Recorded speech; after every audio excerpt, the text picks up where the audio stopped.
श्री कृष्ण गोविंद हरे मुरारे, हे नाथ नारायण वासुदेवाय।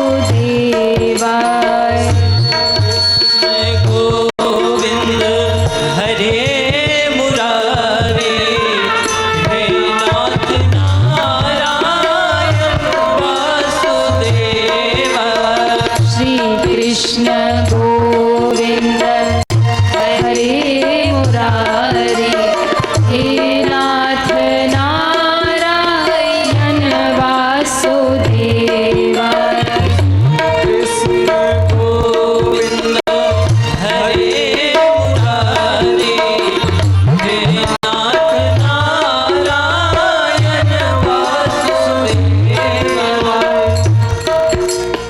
हे नाथ नारायण वासुदेवाय, हे नाथ नारायण वासुदेवाय।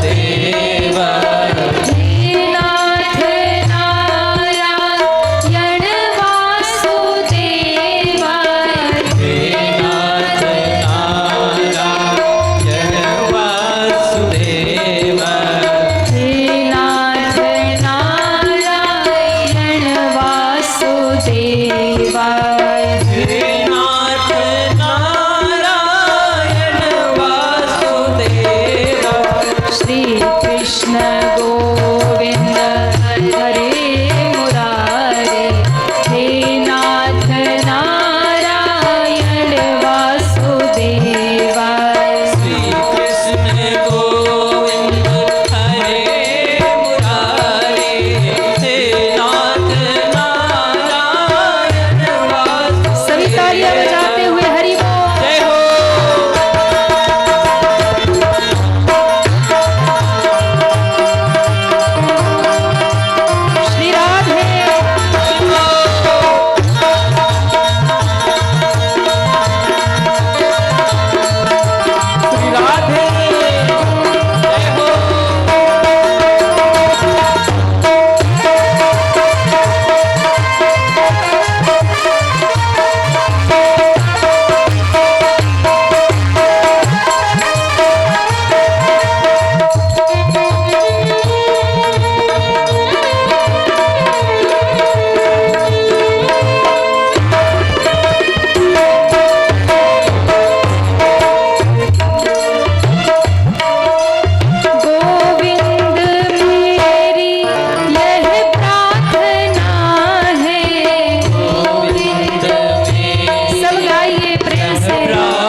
बजाते मन को लुभाते बंसी बजाते मन को लुभाते गाता यही मैं तन नाथ त्यागूं गाता यही मैं तन्नाथ त्यागूं हे नाथ नारायण वासुदेवा नाथ नारायण वासुदेवा श्री कृष्ण गोविंद हरे मुरारी हे नाथ नारायण वासुदेवा श्री कृष्ण गोविंद हरे मुरारे हे नाथ नारायण वासुदेवा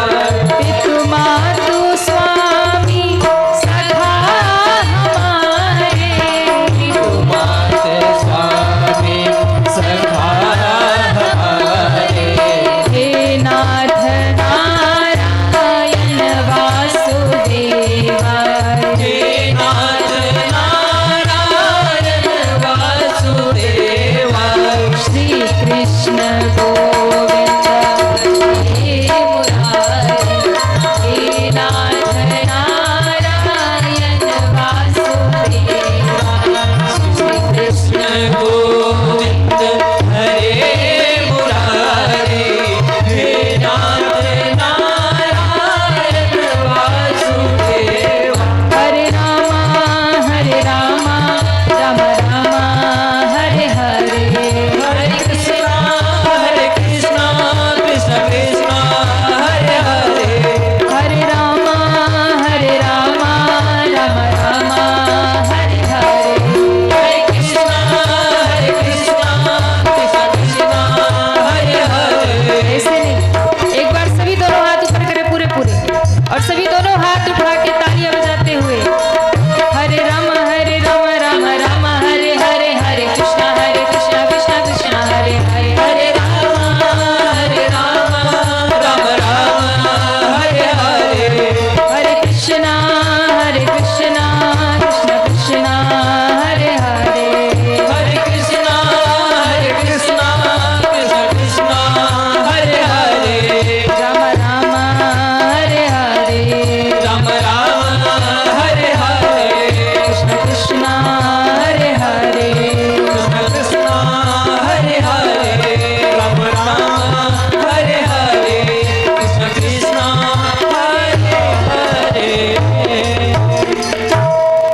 बोली राघवेंद्र सरकार की जय हो श्री बालकृष्ण भगवान की जय हो जय जय श्री राधे दोनों हाथ उठा के सभी भाव से कहिए जय जय श्री राधे जय जय श्री राधे श्याम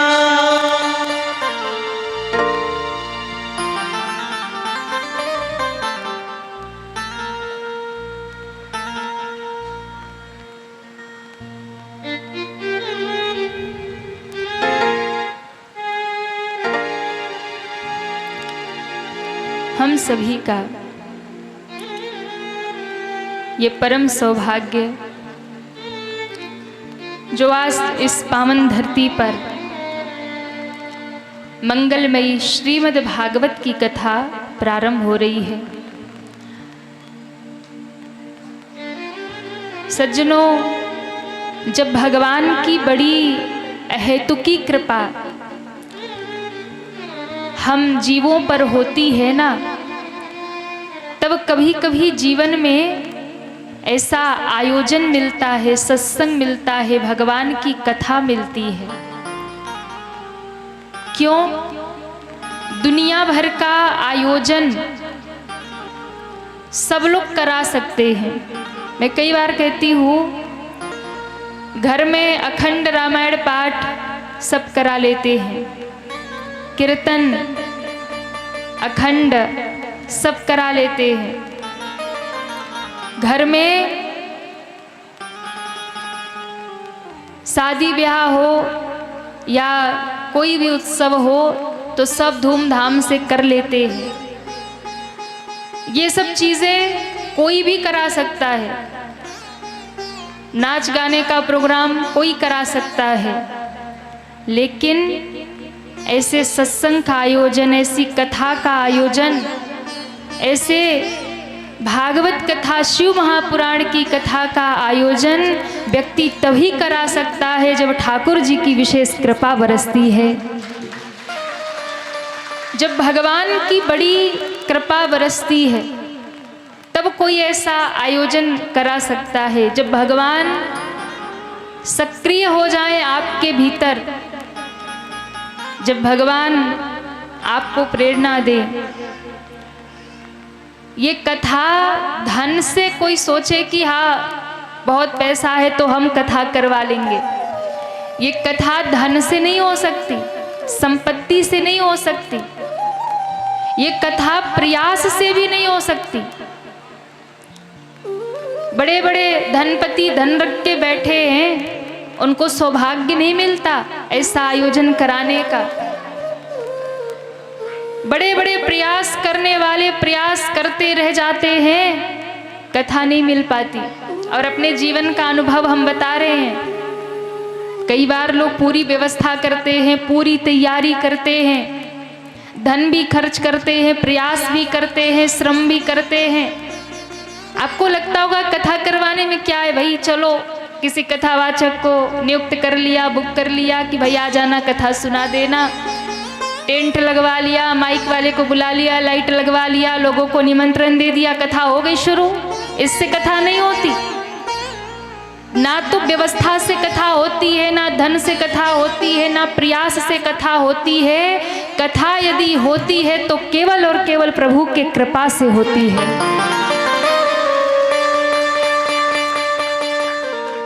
कई बार हम लोग तो निरंतर कथा गाते रहते भगवान की, बहुत सारे लोग प्रयास करते हैं, धन भी लगाते हैं, व्यवस्था भी करते हैं, लेकिन कभी कभी कथा नहीं हो पाती है, कभी कभी कथा नहीं हो पाती है। और कभी कभी ऐसा भी देखने में आता है, बहुत व्यस्ततम समय होगा और उस व्यस्त समय में भी कोई ऐसा आता है हमें कथा करवानी है, बोले अभी तो लंबी लाइन है, पर ऐसी प्रभु की कृपा होती है ना, बीच में कोई डेट इधर उधर हो गया और उसको समय मिल गया और कम समय में, बहुत थोड़े समय में सारी व्यवस्था हो जाती है और कथा प्रारंभ हो जाता है। बहुत कम समय में कोई तो लंबी लंबी व्यवस्था करके बैठा होता है और समय पे कथा नहीं हो पाती। कोई ना कोई ऐसी व्यवस्था बिगड़ ही जाती है, कुछ ना कुछ समस्या आ ही जाती है। और कई बार बहुत जल्दी में तैयारियां होती है और कथा प्रारंभ हो जाती है। तो मैंने उस दिन कई बार ऐसी, इस कथा यात्रा में, जीवन में कई बार ऐसी चीज़ें सामने आई, तो हमें अनुभव ये हुआ कि भैया कोई प्रयास कर ले, कोई धन लगा ले, कोई कितनी भी व्यवस्था कर ले, ये कथा ना तो व्यवस्था से होती है, ये कथा ना तो धन से होती है, ये कथा ना तो परिश्रम से होती है, ये कथा ना हमारे चाहने से होती है। जब हरि कृपा बरस जाती है तो सुंदर कथा प्रारंभ हो जाती है। और कथा प्रारंभ भी हो जाए तो उस कथा में आ कौन पाता है। आप ये मत सोचो कि कथा शुरू हो गई तो हम आके बैठ गए तो हम अपने से आए। यहाँ जितने भी लोग आके बैठे, आप खुद से नहीं आए। खुद से आने वाले तो प्लानिंग बना के बैठे होंगे, अभी तो 7 दिन है, बीच में चलेंगे किसी दिन। हाँ, कई लोग तो अभी ये भी सोच रहे होंगे ना कि कथा तो अभी 7 दिन होनी है, तो व्यवस्था बना के बैठे होंगे कि बीच में चलेंगे। कोई सोच रहा होगा हम जन्मोत्सव को जाएंगे, कोई सोच रहा होगा हम अंतिम में पहुंच ही जाएंगे। तो ध्यान रखिएगा, खुद से आप कथा में आ भी नहीं सकते हैं। क्यों? क्योंकि आप कितना भी व्यवस्था बना लीजिए, आप कितना भी मन में सोच लीजिए कि हमें कथा में जाना है, जब तक प्रभु की कृपा नहीं होगी, जब तक मेरे ठाकुर जी की कृपा नहीं होगी, तब तक आकर के आप इस कथा प्रांगण में बैठ भी नहीं सकते। अगर उनकी कृपा नहीं है, कई बार लोग पहले से सोच के रखते हैं कि भाई कथा होगी तो हम तो 7 दिन सुनेंगे, हम तो जाएंगे, पर नहीं पहुंच पाते। कई बार ऐसा भी व्यक्ति होता है, कुछ व्यवस्था नहीं, सोचा भी नहीं होता है कथा में जाऊंगा, और एकाएक उसे 7 दिन की कथा मिल जाती है। तो ये क्या है? इस कथा में कोई स्वयं से आ भी नहीं सकता। आपके बाह को पकड़ करके हमारे श्री भगवान ने, श्री ठाकुर जी ने आपको अपनी ओर खींच लिया। कहाँ दुनियादारी में लगा है, रोज तो हाय हाय करता है, आज यहाँ बैठ जा और हरी हरी कर ले। हाँ, रोज तो हाय हाय करते, आज हरी हरी कर ले। उन्होंने आपको पकड़ के यहाँ बिठा दिया। एक बहुत अच्छी बात, अभी आजकल तो बहुत चुनाव का माहौल चल रहा है ना, तो सबकी बुद्धि वही लगी है कि भाई कौन चुनाव, जनता किसको चुन रही है, कौन विजयी कहाँ हो रहा है। अभी सारा चीज तो चल रहा है ना, कौन कहाँ विजयी हो रहा। तो मैं आपको एक बात कहूँ, विधानसभा में वो बैठता है जिसको जनता चुनती है। विधानसभा में वो बैठता है जिसको जनता चुनती है, और भगवान की कथा में आकर वो बैठता है जिसको हमारे श्री ठाकुर जी चुन लेते हैं। तो आप सबका चुनाव हो गया है, आप सबको चुन लिया गया है। किसने चुना है?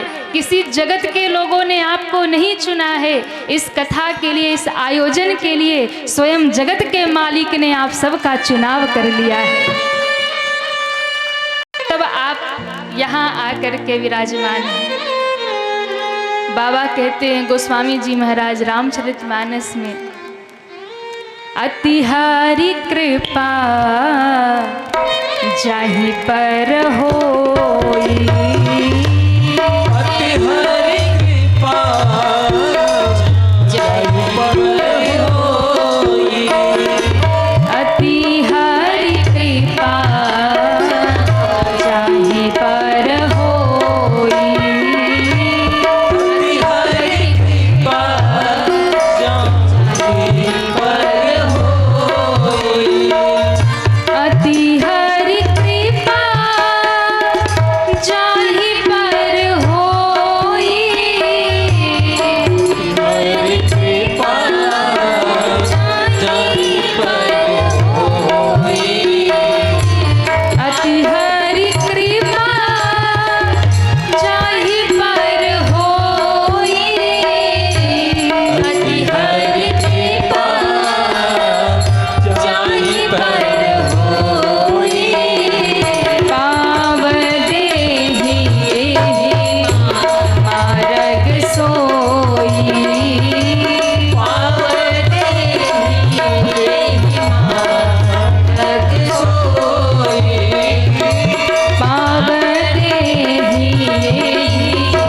मार्ग सोई,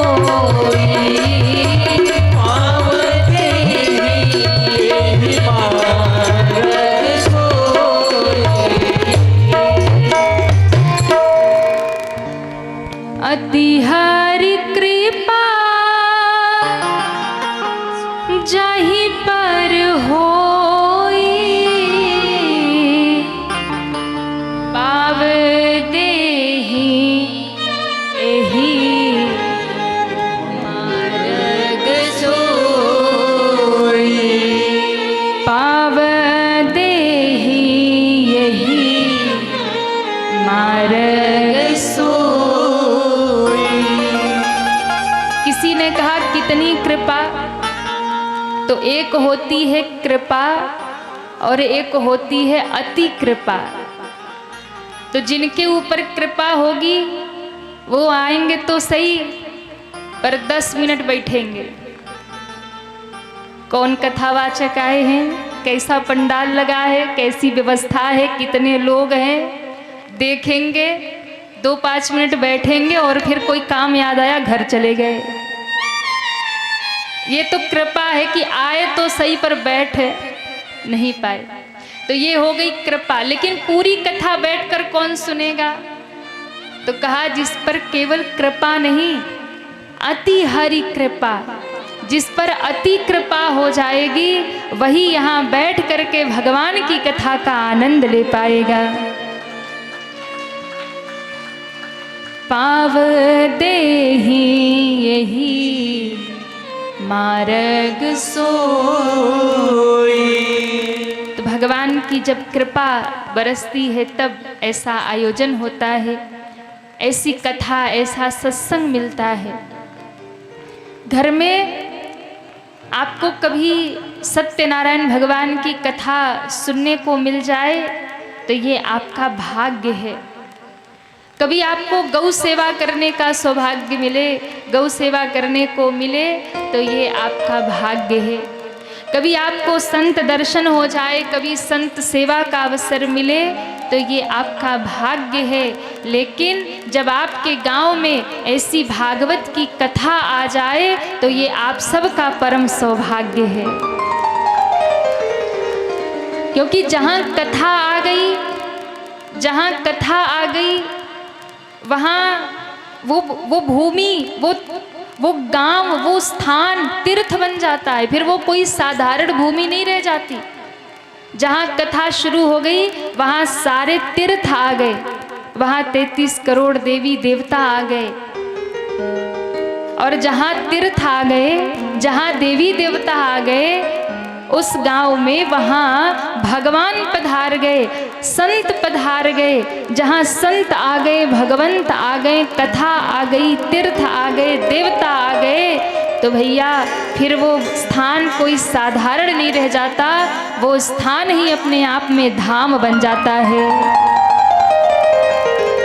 तो ये आपका जो गांव है ये अब 7 दिन के लिए, अब ये तेलिया नहीं रहा, अब 7 दिन के लिए ये भगवान का धाम बन गया। जो फल आपको धाम में जाकर के मिलेगा ना, वो फल आपको इसी कथा पंडाल में मिलेगा। तीर्थ में जाकर के आपको जो फल मिलेगा वही फल आपको इस कथा पंडाल में मिलेगा। और ये हम नहीं कह रहे, ये शास्त्र कह रहा है कि जो फल तीर्थ में जाने का है, जो फल आपको धाम में जाने का है, जहाँ भगवान की कथा होती है वो भूमि धाम बन जाती है। और जो भूमि धाम बन जाती है, भगवान जहाँ विराजमान हो गए, यदि उस भूमि को प्रणाम भी कर लिया तो आपको धाम का ही फल अपने गांव में ही मिल गया। इसलिए कथा का नियम है, कथा में प्रथम आरती होती है और विश्राम आरती होती है। पहली आरती हो तभी आप लोग यहाँ आ जाइए, विश्राम की आरती का दर्शन करके प्रसाद लेकर जाइए। और इन 7 दिनों में जब भी आप इस कथा प्रांगण में आइए, इस पंडाल में आइए, तो यहाँ भगवान विराजमान है, तीर्थ ऋषि मुनि अदृश्य रूप में। ये आप मत सोचिए कि जो आंखों से दिखाई दे रहे हैं इतने ही लोग यहाँ बैठे हैं, बिल्कुल नहीं। आप यदि ये सोचते हैं कि गिने चुने जितने बैठे हैं उतने ही लोग हैं, नहीं, यहाँ और भी हैं जो हमें इन आँखों से नहीं दिखेंगे, अदृश्य रूप में। यहाँ दिव्य शक्तियाँ विराजमान हैं। स्वयं कथा के जो सबसे बड़े श्रोता हैं हमारे श्री हनुमान जी महाराज यहाँ विराजमान हैं। उनके बिना तो कोई कथा हो ही नहीं सकती महाराज। अदृश्य रूप में ऋषि मुनि, तीर्थ, देवता, देवियाँ और स्वयं मेरे भगवान भी 7 दिन के लिए यही विराजमान हैं। इसलिए बिल्कुल भी आप ये मत सोचिएगा कि हम जितने लोगों को देख रहे इतने ही यहाँ बैठे हैं। यहाँ अदृश्य रूप में बहुत शक्तियाँ बैठी हैं। दूसरी बात, कथा में आइए, प्रेम से बैठिए, जहाँ भी स्थान मिले वहाँ बैठ जाइए। पर कई बार होता है कि मैयाओं का, आज अगर हम यहाँ बैठ गई तो हमको फिर कल भी वही बैठना है। हाँ, 7 दिन फिर हमको वही रजिस्ट्री हो गई, बोले कल तो हम यही बैठी थी, आज भी यही बैठेंगी। फिर किसी से झगड़ा भी करना पड़े तो कर लिया। नहीं, कथा में किसी को कटु वचन मत कहिए, कथा में किसी से झगड़ा मत करिए, सबसे प्रेम से बोलिए। न जाने कौन किस रूप में बैठा है, आपको तो देखने में लग रहा है कि वो तो फला बैठा होगा, पर भैया कौन किस रूप में बैठा है। सब में भगवत भाव रखिए, सबको भगवत दृष्टि से देखिए। हम लोग कई बार गलती करते ना, मंदिरों में जाएंगे, भीड़ ज़्यादा है, सबको जल्दी दर्शन करना है, तब क्या करेंगे, दूसरे को धक्का दे के हम आगे निकल जाएंगे। ये बहुत गलत बात है। जब भी मंदिर में दर्शन करने जाइए तो शांतिपूर्वक, थोड़ा इंतजार करना पड़े, थोड़ा लंबा आपको लाइन में लगना पड़े तो लग लीजिए, वही आपकी तपस्या है। भगवान भी परीक्षा लेते हैं, भगवान भी देखते हैं कितना धैर्य इसके भीतर है।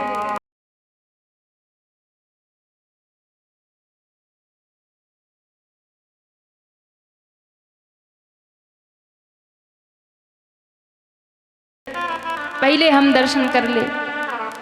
नहीं, आप तीर्थ में जाइए, आप मंदिर में जाइए, वहाँ धैर्य बना करके रहिए।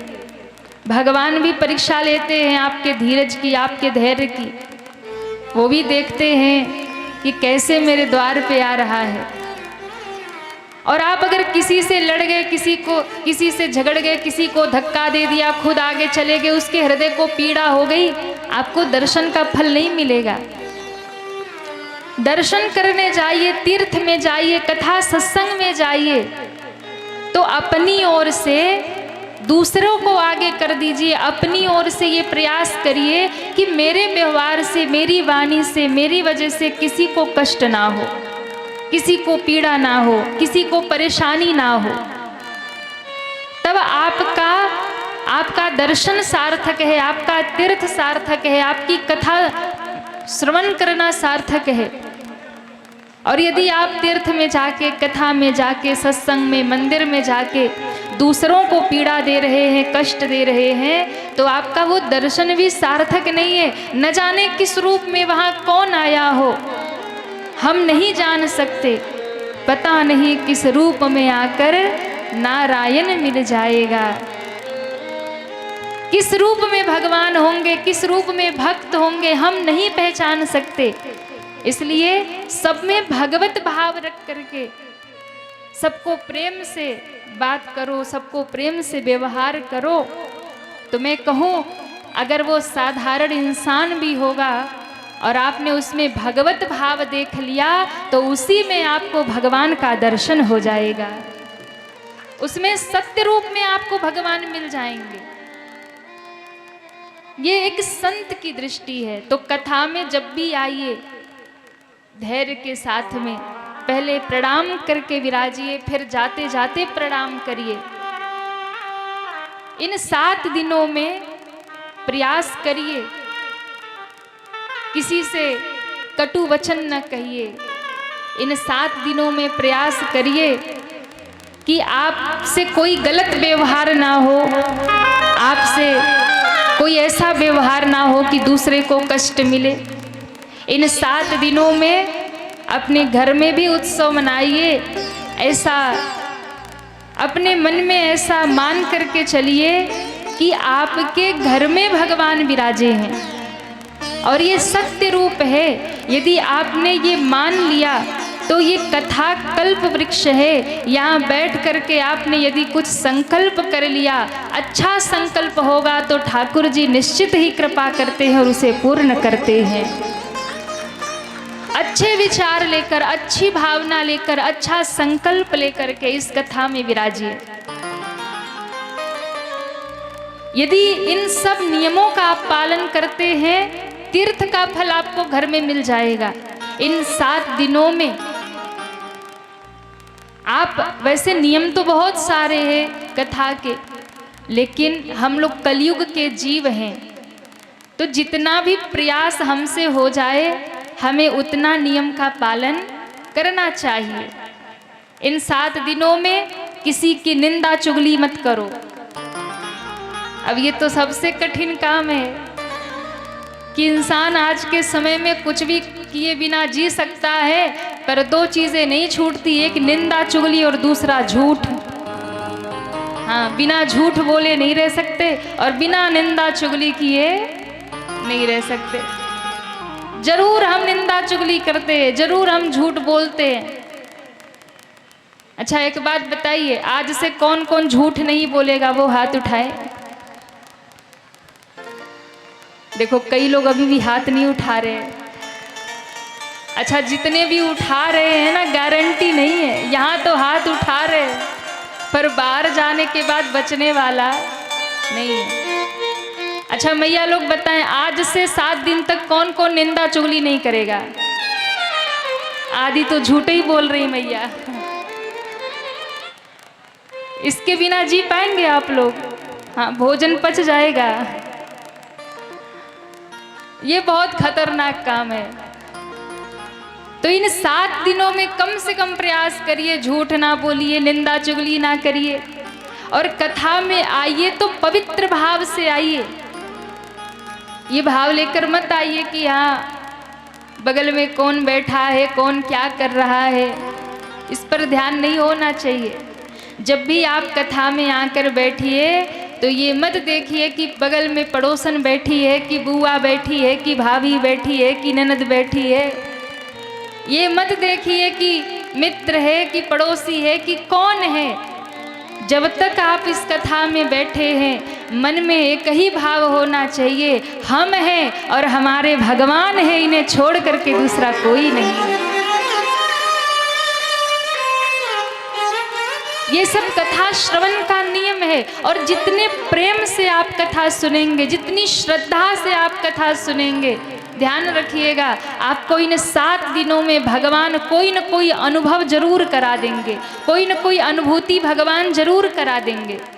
बस हृदय से आप श्रद्धा से जुड़िए, आप देखिएगा ठाकुर जी कोई न कोई अनुभव, कोई न कोई लीला आपके हृदय में आ जाएगी, यदि आप श्रद्धा पूर्वक इस कथा में बैठ गए, समर्पण के साथ में, पूरे प्रेम के साथ में। कभी कथा सुनते सुनते आपका मन भर आए, कभी कथा सुनते सुनते आपके आंखों में आंसू आ जाए, कभी आपका मन हृदय प्रसन्नता से, आनंद से भर जाए, आपका मन गदगद हो जाए, तो समझ लेना कि ठाकुर जी कहीं आसपास ही डोल रहे हैं। अनुभव, जब आप बिल्कुल श्रद्धा से जुड़ेंगे, आपको अनुभव कुछ न कुछ भगवान कथा में करा देंगे।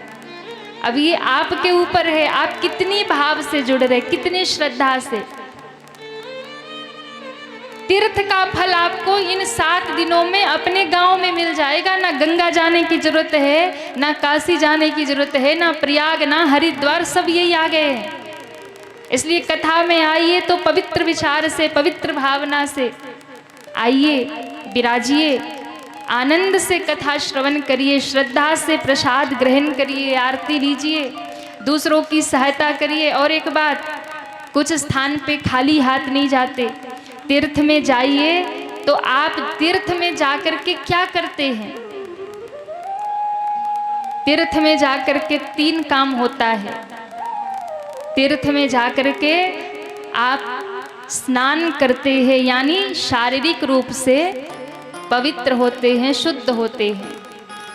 तीर्थ में जाके स्नान करते हैं, तीर्थ में जाकर के दान करते हैं, और तीर्थ में जाकर के महात्म सुनते हैं, यानी कथा सुनते हैं। और ये तीनों चीज आपको यहाँ मिल रही, तीनों से 3 की शुद्धि होती है। स्नान करने से तन की शुद्धि, दान करने से धन की शुद्धि, और महात्म यानी कथा सुनने से, सत्संग करने से आपके हृदय की शुद्धि, मन की शुद्धि होती है। इस कथा में भी तीर्थ विराजमान है, यहाँ भी 3 काम कर लिया तो तीनों ही शुद्ध हो जाएगा, तन मन धन तीनों ही निर्मल हो जाएगा। कथा यहाँ बैठ करके घर से पवित्र भाव से शरीर स्वच्छ करके स्नान करके पवित्र भाव से यहाँ आकर के बैठिए तो आपके तन की शुद्धि हो गई। यहाँ बैठ करके आपने कथा श्रवण किया, भाव से सत्संग किया, आपके हृदय में कथा बैठ गई, आपके मन की शुद्धि हो गई और यहाँ बैठकर दान कर लिया तो आपके धन की भी शुद्धि हो गई। अब तीनों चीजें आपको एक जगह मिल गई। कहाँ? इस कथा में, इस सत्संग में। तो कथा के बड़े लाभ हैं। 7 दिनों तक इस कथा में बैठ करके भगवान की अनुभूति कीजिए, भगवान का अनुभव कीजिए। भगवान का अनुभव कैसे होगा? जैसे जल का स्वभाव क्या है? जल का स्वभाव है या तो जल गर्म होता है या ठंडा होता है, लेकिन उस जल के स्वभाव का यदि पता करना है आपको नदी में उतरना होगा, जल में उतरना होगा। जब आप जल में उतरेंगे तो जल के स्वभाव का पता चलता है। चलता है ना? कहिए हाँ या ना। जब आप किसी नदी में जाएंगे, गंगा जी मान लो गए और गंगा जी जाकर के किनारे पे बैठ गए तो भीग पाएंगे क्या? कहिए नहीं भीग पाएंगे। और दूसरी बात, गंगा जी जाकर के अगर आप किनारे पे बैठे हैं, अगर गंगा जी में नहीं उतरे तो पानी ठंडा है कि गर्म है आपको अनुभव होने वाला नहीं है। अनुभव करना है तो आपको गंगा जल में उतरना पड़ेगा, गंगा जी में उतरना पड़ेगा। तो जल के स्वभाव का पता तब चलेगा जब जल में उतरेंगे। अग्नि के स्वभाव का पता कब चलेगा? आग के स्वभाव का पता तब चलेगा जब आग में हाथ चला जाए, है ना? आग जलाती है, वो गर्म है, पर उसके स्वभाव का पता तब चलता है जब अग्नि में हाथ चला जाए, तब जल जाता है, तब पता चलता है तो जला दिया। जिस प्रकार से जल का स्वभाव पता चलता है जब जल में उतर जाते हैं, अग्नि के स्वभाव का पता चलता है जब अग्नि में उतर जाते हैं, उसी प्रकार से भगवान का पता तब चलेगा जब उनकी कथा में उतर जाएंगे, तब पता चलेगा। यहाँ भागवत जी में भगवान का स्वभाव बताया, भगवान कैसे हैं, भगवान क्या करते हैं और भगवान का स्वरूप क्या है। सच्चिदानंद रूपाय विश्वोत्पत्त्यादि हेतवे त्रापत्रय विनाशाय श्री कृष्णाय वयं नुमः। बोलिए भागवत महापुराण की जय हो। कहा कि भगवान का स्वरूप कैसा है? तो सच्चिदानंद रूपाय, सत, चित और आनंद, भगवान का 3 स्वरूप है। कितना स्वरूप है? 3। वो भगवान क्या है?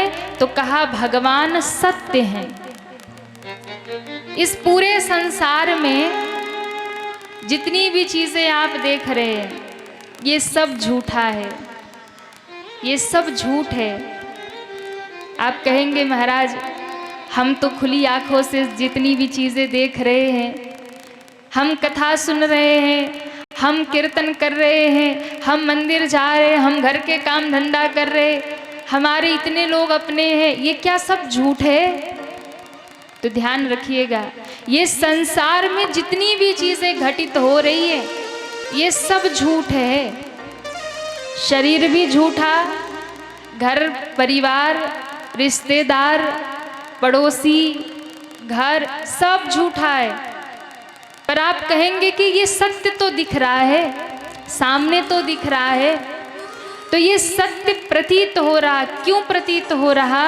क्योंकि सत्य रूप परमात्मा इस संसार में व्याप्त है। सत्य रूप परमात्मा हमारे भीतर बैठे हैं और जिसके कारण ये झूठा संसार भी सच्चा प्रतीत हो रहा है। वो भगवान सत्य रूप में हमारे भीतर बैठे हैं तो ये झूठा शरीर भी चल रहा है।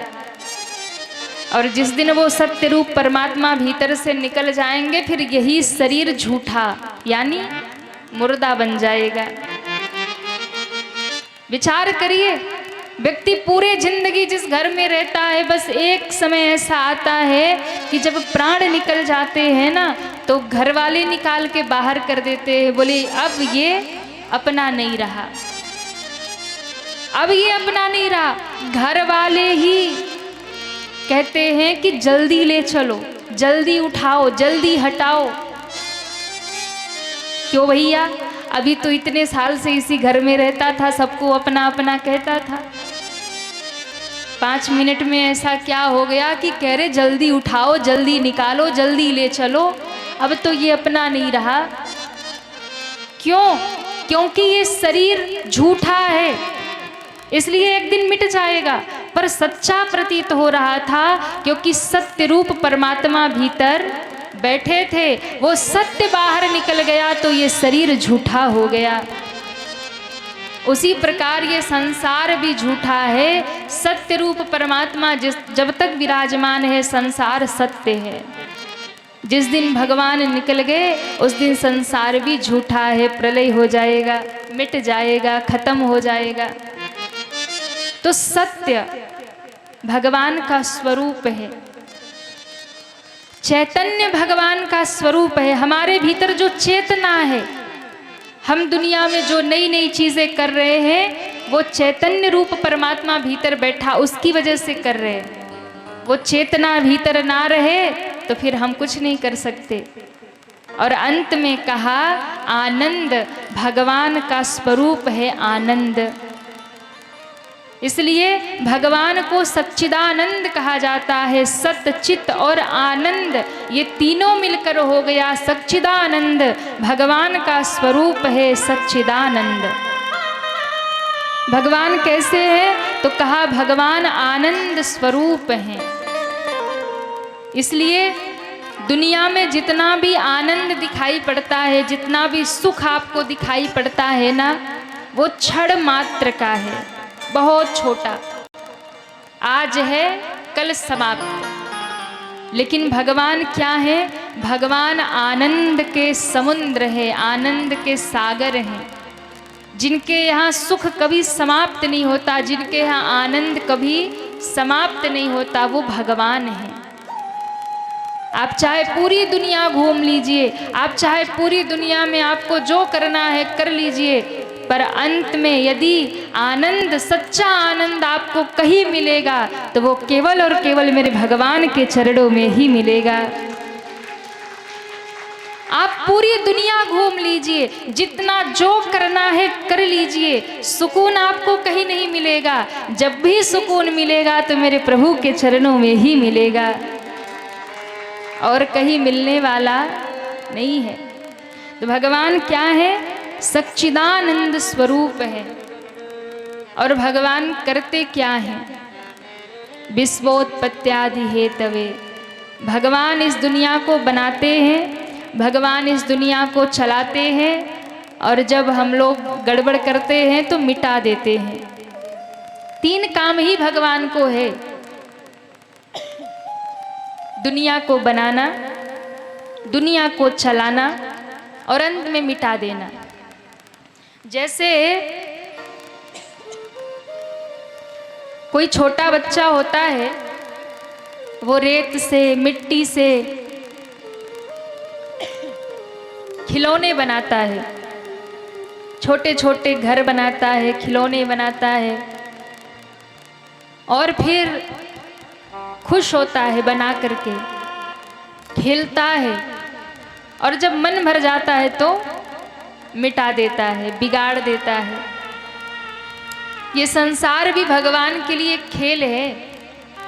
भगवान दुनिया बनाते हैं, सजाते हैं, अच्छी अच्छी चीज़ें बनाते हैं। इंसान बनाया, पशु पक्षी पेड़ पहाड़ पौधे सब बनाया। भगवान बनाते हैं, आनंद करते हैं, विचरण करते हैं, उसे चलाते हैं, संचालित करते हैं। और जब भगवान को लगता है कि अब मैं अनेक से एक हो जाऊं, तो भगवान सब मिटा करके प्रलय करके प्रभु भी शांत हो जाते हैं। भगवान के लिए दुनिया एक खेल है, दुनिया को बनाना, दुनिया को चलाना और अंत में सब प्रलय कर देना, ये भगवान का खेल है। ऐसे भगवान की शरण में जो आता है, जिनका 3 स्वरूप है, जिनके 3 कार्य है, ऐसे भगवान की शरण में जो आता है तो त्रापत्रय विनाशाय श्री कृष्णाय वयं नुमः। ऐसे भगवान की शरण में जो आता है उसके तीनों प्रकार के ताप मिट जाते हैं। ताप यानी दुख, कष्ट। 3 प्रकार के ताप इस संसार में बताए गए हैं, दैहिक, दैविक, भौतिक। 3 प्रकार के ताप हैं जिससे सारी सृष्टि त्रस्त है। तो सबसे पहला है दैहिक ताप, यानी जीवन में कोई कमी नहीं है, सब कुछ भरा पड़ा है, लेकिन शरीर में कोई न कोई रोग हो गया, कोई न कोई समस्या हो गई, मनपसंद भोजन खा नहीं सकते। हाँ, अपने हिसाब से कुछ भी मन किया तो खा नहीं सकते, डॉक्टर ने मना कर रखा है। ये क्या है? दैहिक ताप है। एक होता है दैविक ताप, कब सूखा पड़ जाए, कब भूकंप आ जाए, कब आंधी आ जाए, कब बारिश आ जाए। अब जैसे कल हम लोग आए तो इतनी बारिश हो रही महाराज, पूरे रास्ते में जैसे हम लोग स्टेशन पे उतरे और जैसे ही हम गाड़ी में बैठे और वहाँ से निकले, सोई तूफान और बारिश शुरू, और इतनी जोरदार बारिश की बारिश से ही स्वागत होते होते यहाँ तक आ गए हैं। तो कल इंद्र देवता काफ़ी प्रसन्न हो गए थे। तो इसका भी कोई भरोसा नहीं है, ये दैविक ताप है। और एक है भौतिक ताप कि चलो शरीर से भी व्यक्ति स्वस्थ है और दैविक भी कोई परेशानी नहीं है, सब कुछ अच्छा चल रहा है, तो कोई न कोई भौतिक ताप है कि भैया बेटा ही नहीं सुन रहा, बहू ही नहीं सुन रही है, घर में परेशान है। तो दैहिक, दैविक, भौतिक, कोई तन दुखी, कोई मन दुखी, कोई धन बिन रहत उदास, थोड़े थोड़े सब दुखी। अब दुनिया में सब दुखी, तो सुखी कौन है? का सुखी तो बस एक ही है भैया, कौन? थोड़े थोड़े सब दुखी और सुखी राम को दास। इस दुनिया में सब दुखी है, कोई तन से दुखी, कोई मन से दुखी, कोई धन से दुखी, कोई शरीर से दुखी है, कोई बेटे बहू से दुखी है, कोई सास से दुखी, कोई बहू से दुखी, कोई पति से दुखी, कोई पत्नी से दुखी है, सब दुखी है महाराज। और कोई संसार से दुखी है, कोई पड़ोसी से दुखी है, थोड़े थोड़े सब दुखी। सुखी कौन है? तो सुखी होने का एक मंत्र है, जो प्रभु की शरण में आ जाएगा वही सुखी है, बाकी सब दुखी है। जो मेरे प्रभु की शरण में है ना, वो सदैव आनंद में रहता है, वो सदैव प्रसन्नता में रहता है। प्रभु से जुड़ने वाला सदैव प्रसन्न रहता है। तो आप लोग बताइए, किसको किसको सुखी होना है? हाथ तो उठाइए जिसको जिसको सुखी होना है। अच्छा, जो हाथ नहीं उठा रहे उनको नहीं होना है। तो आप लोग दुखी हैं क्या? थोड़े थोड़े सब दुखी, थोड़े थोड़े दुखी हैं, कहिए, बता दे सुखी होने के लिए क्या करना है। हाँ महाराज, ये बात तो सबसे पहले बता दो कि सुखी होने के लिए क्या करें। देखिए, इस संसार, ये संसार जो है ना, इसके भवन के ऊपर एक बोर्ड लगा है, दुखालय। ये संसार क्या है? बोले दुखालय। तो जैसे विद्यालय में जाओगे तो विद्या मिलती है, पुस्तकालय में जाओगे तो पुस्तक मिलती है, भोजनालय में जाओगे तो भोजन मिलता है, वैसे ही दुनिया का नाम है दुखालय। यहाँ आए हो तो दुख ही मिलेगा। लेकिन इस दुखालय को भी सुखालय बनाया जा सकता है, यहाँ आकर के भी सुखी रहा जा सकता है। उसका एकमात्र उपाय है कि भगवान तो सुख के आनंद के सागर है। जो भगवान के चरणों से जुड़ जाएगा, जो भजन से जुड़ जाएगा, वो सर्वकाल आनंद में ही रहेगा, वो सर्वकाल सुखी ही रहेगा। आप दुनिया के चक्कर में पड़ोगे तो परेशान रहोगे, ये पक्की बात है, और जितना पड़ोगे उतने परेशान रहोगे। इसलिए दुनिया के चक्कर में मत पड़िए। दुनिया का काम ही है दुख देना, दुखालय नाम ही है दुनिया का। तो दुनिया के चक्कर में आप पड़े हो इसलिए दुखी हो, दुनिया के चक्कर में मत पड़ो। पढ़ना है तो मुरली वाले के चक्कर में पड़ जाओ, सब आनंद हो जाएगा। एक बड़ा प्यारा भाव गाते हैं।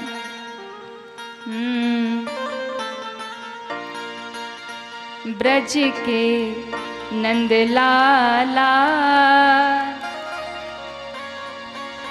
राधा जी के सावरिया, सब दुख दूर हुए जब तेरा नाम लिया। ब्रज के नंद लाला राधा जी के सावरिया,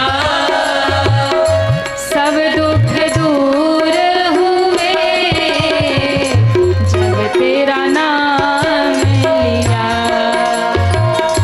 सब दुख दूर हुए जब तेरा नाम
कब?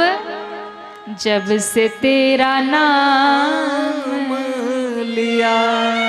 इस संसार में दुख को, कष्ट को, पीड़ा को खत्म करने की, दूर करने की बस एक ही दवाई है और वह है भगवान का नाम। जिसने भरोसे से भगवान का नाम लिया तो कितनी भी बड़ी समस्या हो, कितना भी दुख हो, कितना भी कष्ट हो, सब दुख दूर हुए। कब? जब से तेरा। किसको किसको दुख दूर करना, उठाइए दोनों हाथ पूरे पूरे और एक साथ तालियां बजाते हुए हरि बोल।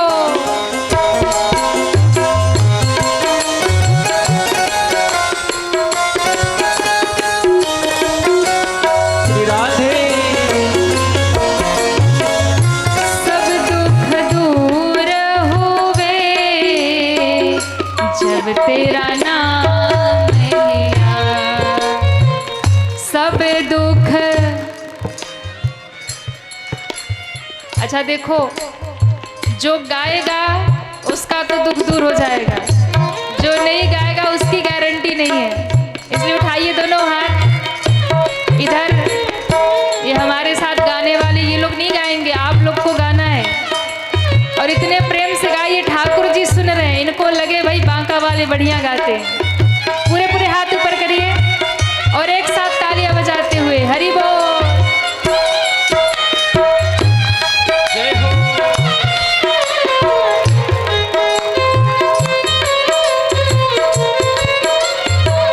सब दुख दूर हुए जब तेरा नाम लिया।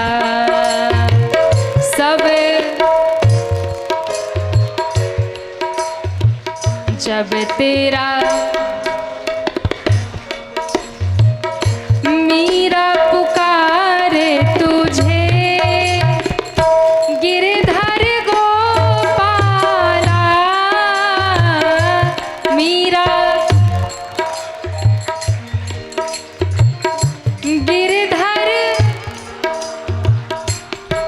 देखिए कोई बात नहीं, अभी आज पहला दिन है, हम समझ रहे, पर चिंता मत करिए, हम काशी वासी हैं और हम लोगों की आदत होती है जितना गाते उतना लोगों से भी गवाते, श्रोताओं से भी गवाते। तो आप लोग चिंता मत करिए, 7 दिन में आपको बढ़िया गाना भी सिखा देंगे। उठाइए पूरे पूरे हाथ हरि बोल।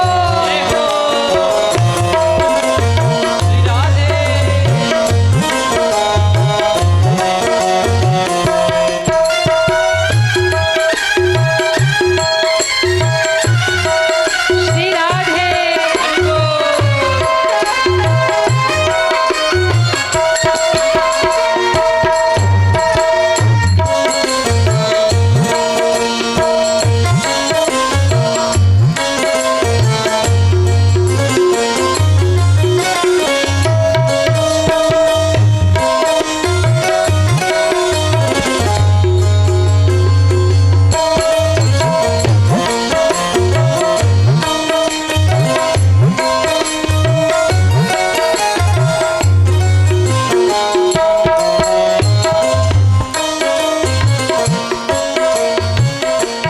जिसको जिसको अपना दुख दूर करना, एक स्वर में गाइए। मीरा पुकारे तुझे गिरधर गोपाला। मीरा गिरधर। वाह, देखिए आ गया ना गाने, और अच्छा गाएंगे आप लोग। उठाइए दोनों हाथ। मीरा पुकारे तुझे गिरधर गोपाला। मीरा गिरधर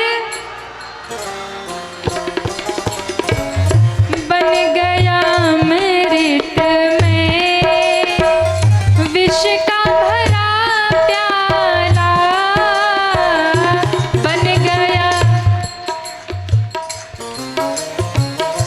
विष का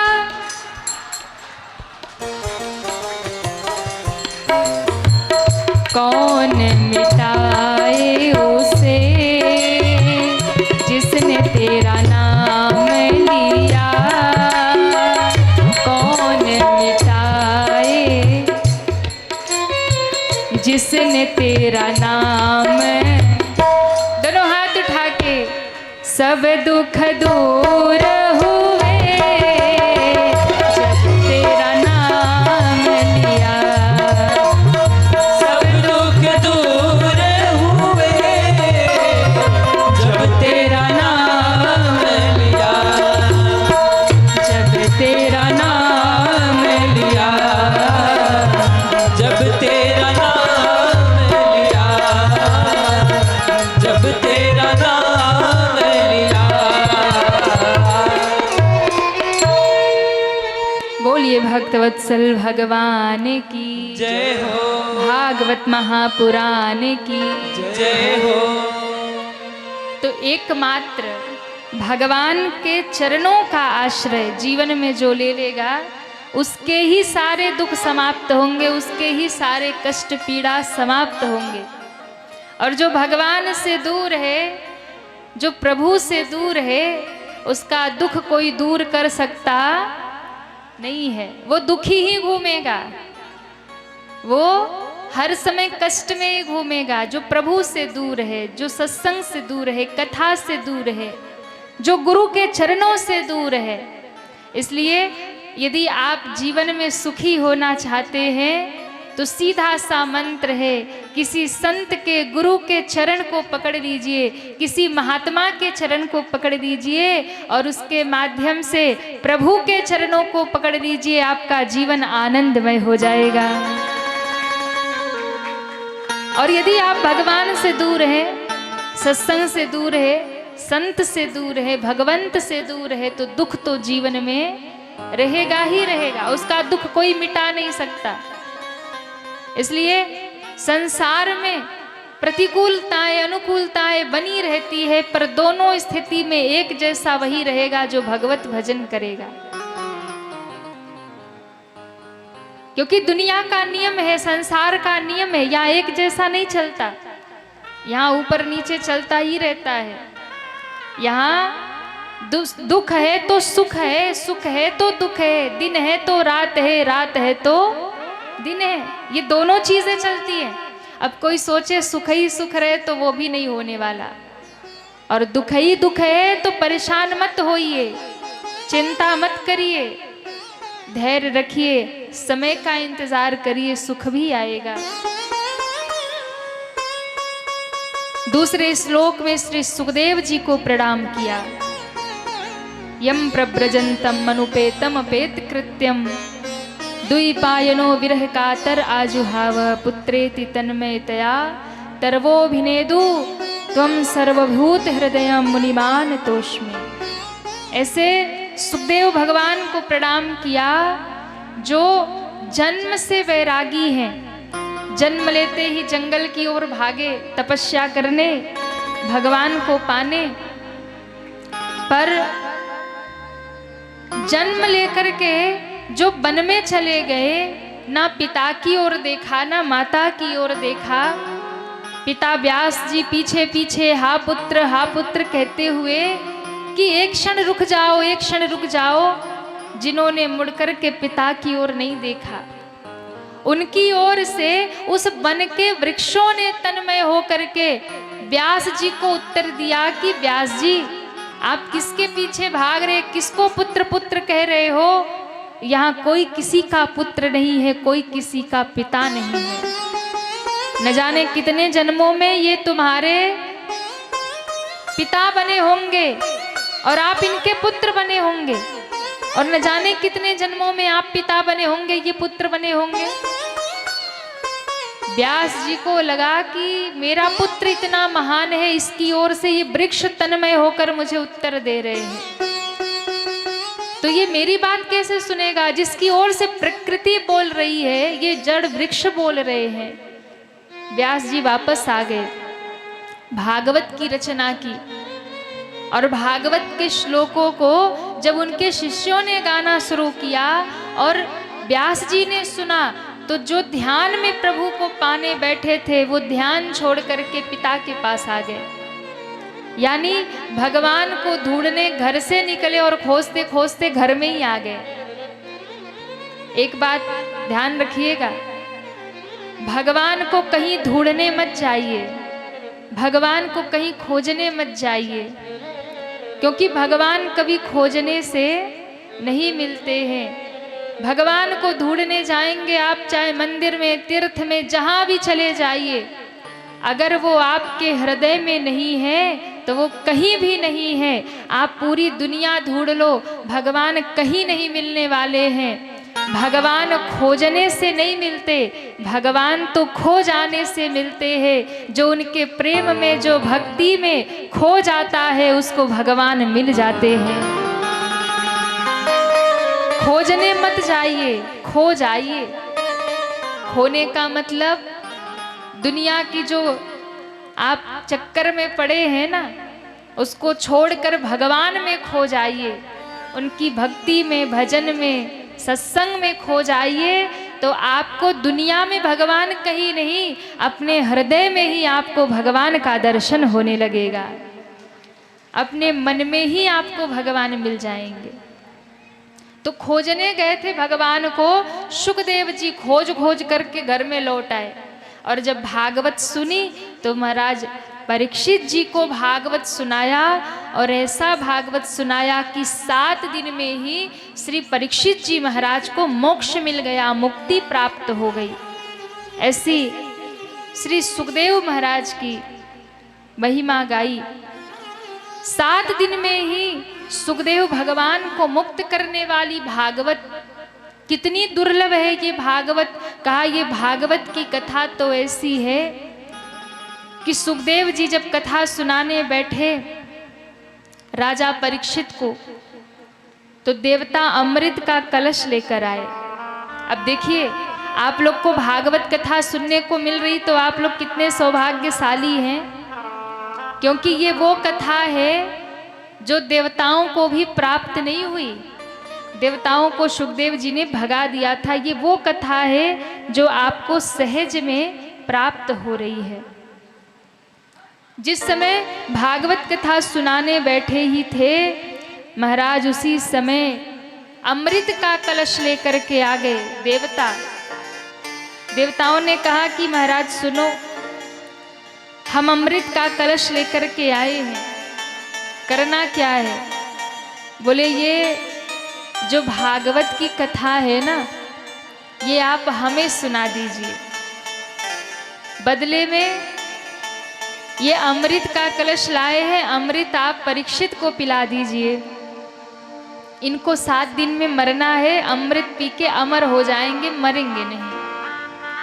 सुखदेव जी को लगा कि भाई बात तो ठीक ही है। सुखदेव जी ने कहा हमसे मत कहिए भैया, जिसको आवश्यकता है उससे पूछ लीजिए। राजा परीक्षित के पास गए, कहा उनसे ही पूछो, उन्हें अमृत चाहिए कि कथा चाहिए। राजा परीक्षित के पास देवता अमृत का कलश लेकर आए, और अमृत का कलश जब लेकर के आए तो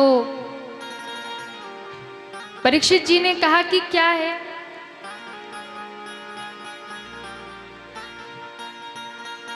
कहा कि महाराज अमृत है और हम चाहते हैं आप इस अमृत का पान कर ले। परीक्षित जी ने कहा एक बात बताइए, आप स्वर्ग से उतर करके धरती पे आए हैं, आसमान से उतर कर यदि जमीन पर आए हैं, अमृत का कलश लेकर भागवत कथा के बदले आए हैं, तो ऐसे ही तो नहीं आए हैं, कोई फायदा ज्यादा होगा तभी तो आए हैं। क्यों? कोई घाटे का सौदा तो नहीं करना चाहता। आप यदि अमृत, जिस अमृत के लिए इतने युद्ध हुए, आज उस अमृत को लेकर आए और कहते अमृत पिला दीजिए और भागवत हमें सुना दीजिए, इसका अर्थ है कि इस अमृत से भी कोई बड़ी चीज भागवत है। तब तो आप ये स्वर्ग से उतर के धरती पे स्वयं कलश लेकर के आए हैं। अब परीक्षित जी के सामने दो चीजें हैं, या अमृत का पान कर ले या भागवत कथा का चुनाव कर ले। अच्छा आप लोग बताइए, आपके सामने ये भागवत की पोथी रख दी जाए और देवता अमृत लेकर खड़े हो जाए और आपसे कहा जाए कि या तो भागवत सुन लो या अमृत पी लो, तो आप लोग क्या करेंगे? ईमानदारी से बताना, कहिए। भागवत वो तो जब देवता खड़े रहते तब पता चलता, अभी तो कोई ऑप्शन नहीं है तो आप कह रहे हैं हाँ भाई भागवत ही। हाँ, पर सत्य बात तो ये है कि अभी अमृत लेकर देवता आ जाए ना तो एक भी लोग यहाँ बैठे नहीं मिलेंगे। बोले भागवत तो फिर मिल जाएगी, पहले अमृत पियो, पहले अमर हो जाए। हाँ, ये तो कोई ऑप्शन नहीं, तो भागवत का नाम ले रहे हैं। पर ईमानदारी से बताइए, अगर अमृत सामने आ जाए तो भागवत को कोई नहीं चुनेगा, सब अमृत का चुनाव करेंगे। ये सत्य बात है। सुखदेव जी के सामने रोने लगे राजा परीक्षित। सुखदेव जी ने कहा कि तुम्हें मरने से डर लगता है, 7 दिन बाद तुम्हारी मृत्यु हो जाएगी, इसलिए तुम रो रहे हो। अरे भागवत छोड़ो, अमृत पी लो, देवता लेकर खड़े हैं, रोने धोने की बात ही नहीं है, पी लो अमृत, अमर हो जाओगे। कहते हैं रो करके राजा परीक्षित ने कहा, गुरुदेव एक बात बताइए, इस अमृत में और इस भागवत कथा के अमृत में क्या अंतर है? कहा बस एक अंतर है। क्या? राजन, अगर तुम अमृत पी लोगे तो अमर हो जाओगे, 7 दिन बाद मरना है, नहीं मरोगे। आज अमृत पी लोगे तो तुम आजीवन अमर हो जाओगे, जीवन लंबा हो जाएगा, पर उस लंबे जीवन में सुखी रहोगे नहीं रहोगे उसकी कोई गारंटी नहीं है। उस लंबे जीवन में भगवत प्राप्ति होगी कि नहीं होगी उसकी कोई गारंटी नहीं है। लेकिन हाँ, अगर तुम भागवत कथा श्रवण करोगे तो 7 दिन बाद मृत्यु है, मरना तो पड़ेगा। 7 दिन बाद तुम मरोगे, 7 दिन ही तुम्हें जीवन मिलेगा। लेकिन अगर तुम भागवत का अमृत पी लोगे तो ये 7 दिन तुम्हारा आनंद से भर जाएगा, ये 7 दिन तुम्हारा भक्ति से भर जाएगा, और 7वां दिन आते आते तुम्हें भगवत प्राप्ति हो जाएगी। उसी समय कह दिया कि गुरुदेव अमृत तो पीना है, मुझे अमृत तो पीना है, पर इन देवताओं के द्वारा लाया गया अमृत नहीं पीना है। मुझे तो आपके मुख से निकलने वाला ये भागवत कथा के अमृत का पान करना है, मुझे भागवत सुनाइए। सुखदेव जी को लगा कि ऐसा श्रोता दुनिया में कहाँ मिलेगा। 7 दिन बाद मृत्यु होनी है, अमृत का कलश लेकर देवता खड़े हैं, पर इस भागवत के लिए परीक्षित जी ने आज अमृत के कलश को ठोकर मार दिया। इतना महान श्रोता, इतना महान शिष्य कहाँ मिलेगा। देवताओं को ही आज भगा दिया। बोले देवताओं, तुम कथा के अधिकारी नहीं हो, तुमने अमृत से कथा की तुलना कर दी, इन दोनों की तुलना नहीं हो सकती। क्यों? वह काचक व मणिर महान, कहाँ कांच का टुकड़ा और कहाँ मणि, इनकी तुलना की जा सकती है? भाई कोई कांच का टुकड़ा लेकर के कहे कि अपनी मणि दे दो, तो कोई मूर्ख ही होगा जो कांच लेकर के मणि दे देगा। हाँ, कहाँ कांच और कहाँ मणि, कहाँ भागवत की कथा और कहाँ ये अमृत, तुम अधिकारी नहीं हो, भगा दिया। देवता पहुँचे ब्रह्मा जी के पास और कहा महाराज बताइए, हमें कथा नहीं सुनाई, क्या अंतर है दोनों में? ब्रह्मा जी ने कहा कि मुझे पता करने दो, 7 दिन बीतने दो। 7 दिन बीता, भागवत कथा सुन करके परीक्षित को मोक्ष प्राप्त हो गया। तब चतुरानन ब्रह्मा की बुद्धि चकराई, तराजू का पलड़ा लिया, यानी बुद्धि रूपी तराजू पर आज एक तरफ भागवत की कथा रख दी, दूसरे तरफ संसार के जितने भी जप तप साधन सब रख दिए। और कहते हैं जैसे ही उस तराजू को उठाया गया तो भागवत जी का पलड़ा भारी हो गया। ब्रह्मा जी ने कहा, अरे देवताओं, तुमने भागवत का मोल लगाया, इसलिए तुम्हें सुखदेव जी ने भागवत की कथा नहीं सुनाई। क्यों? क्योंकि भागवत की कथा और अमृत की तुलना की नहीं जा सकती। अमृत तो केवल अमरता प्रदान करती है, पर भागवत की कथा भगवान के चरणों का अटल प्रेम प्राप्त कराती है, प्रभु के चरण ही प्राप्त करा देती है। और जिसे प्रभु के चरण मिल जाए उसे अमृत की क्या दरकार है, जिसे भगवान मिल जाए उसे अमृत क्या चाहिए। इसलिए तुम्हें भागवत नहीं सुनाई।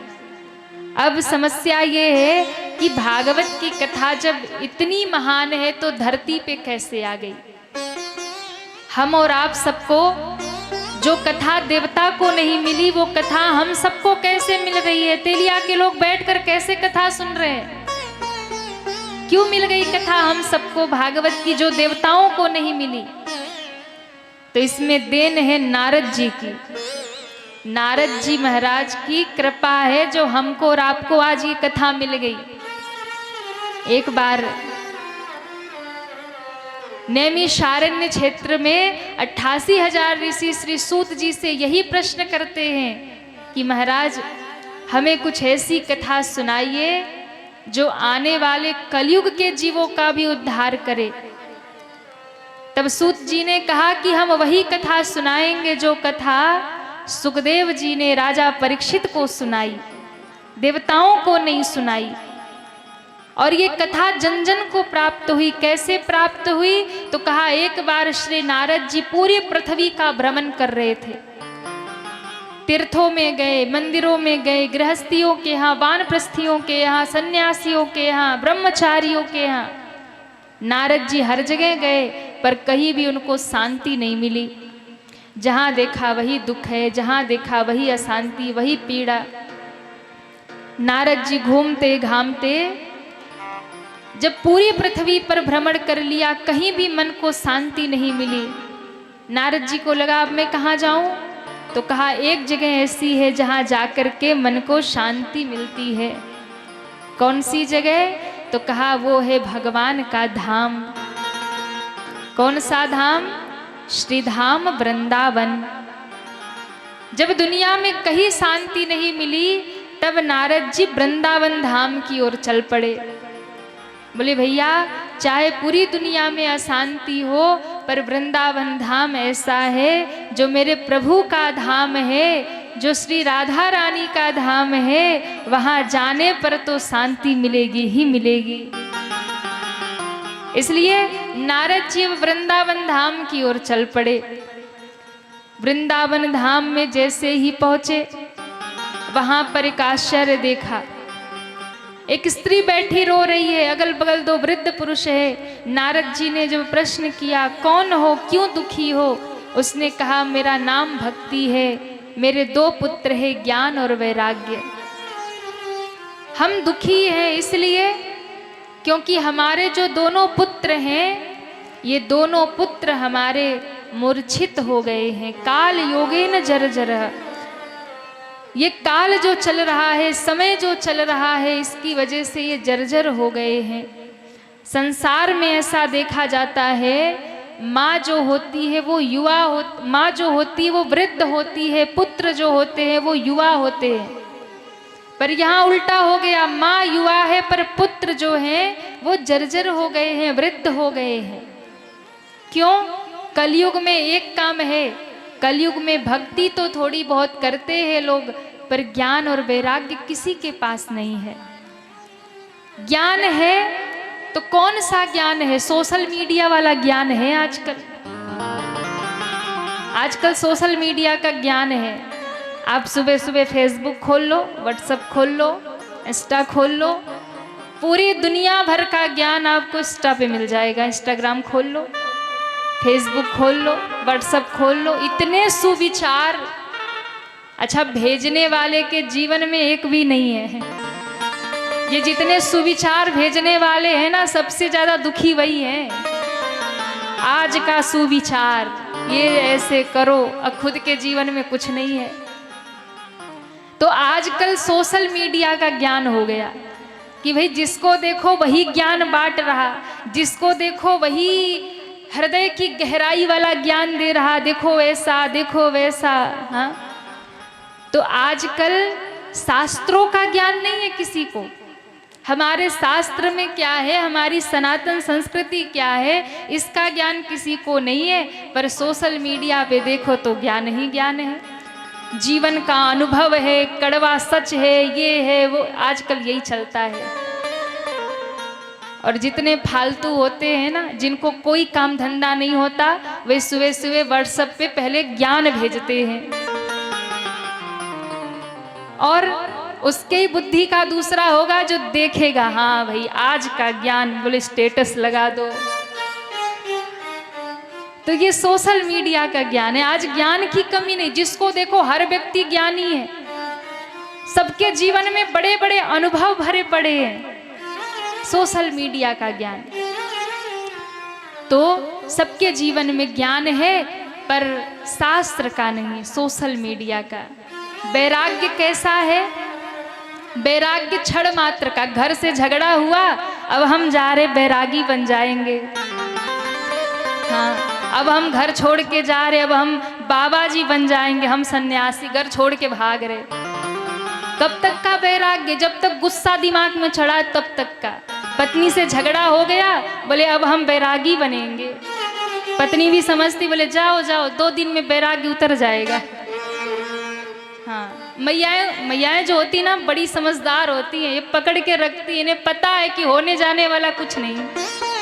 2 दिन बाहर घूमेंगे, लौट के घर ही आएंगे, चाय पिलाओ अच्छी सी, उतर गया वैराग्य।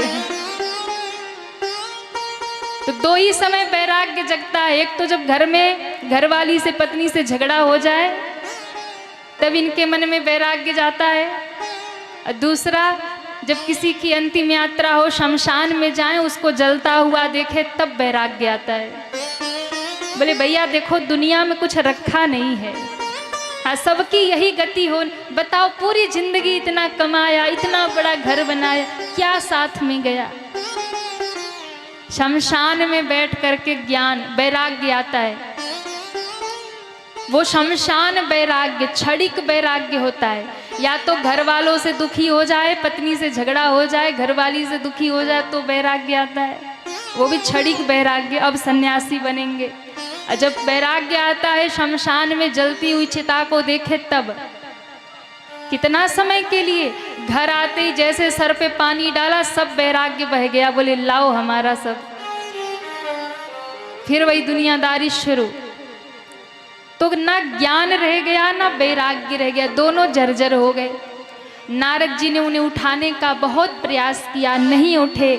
हरिद्वार में पहुँचे हैं। सनत सनंदन सनातन सनत कुमार, 4 कुमार वहाँ ब्रह्मा जी के मानस पुत्र जो है, उनसे भेंट हुई और निवेदन किया कि हमें उपाय बताइए। कहा एक ही उपाय है, क्या? श्रीमद् भागवत की कथा। यदि ज्ञान और वैराग्य को भागवत सुनाई जाए तो फिर वो जग जाएंगे। नारद जी ने कहा आप ही सुना दो। हरिद्वार की धरती में ज्ञान और वैराग्य के लिए नारद जी ने भागवत कथा का आयोजन किया और वहाँ पर स्वयं वक्ता बन के सनत कुमार विराजमान हुए और उन्होंने भागवत की कथा गाना शुरू किया। हरि शरणम हरि शरणम हरि शरणम हरि शरणम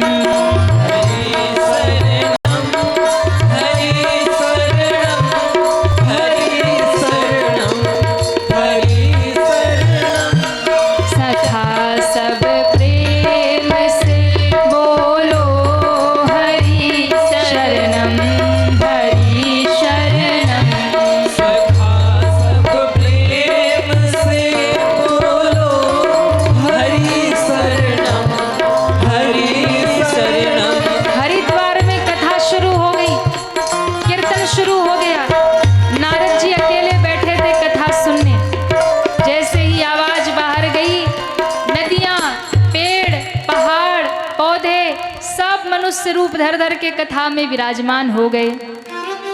देखते ही देखते हजारों लाखों श्रोता, ऋषि मुनि, देवता, यक्ष, गंधर्व, नाग, किन्नर सब रूप बदल बदल करके कथा में उपस्थित हो गए।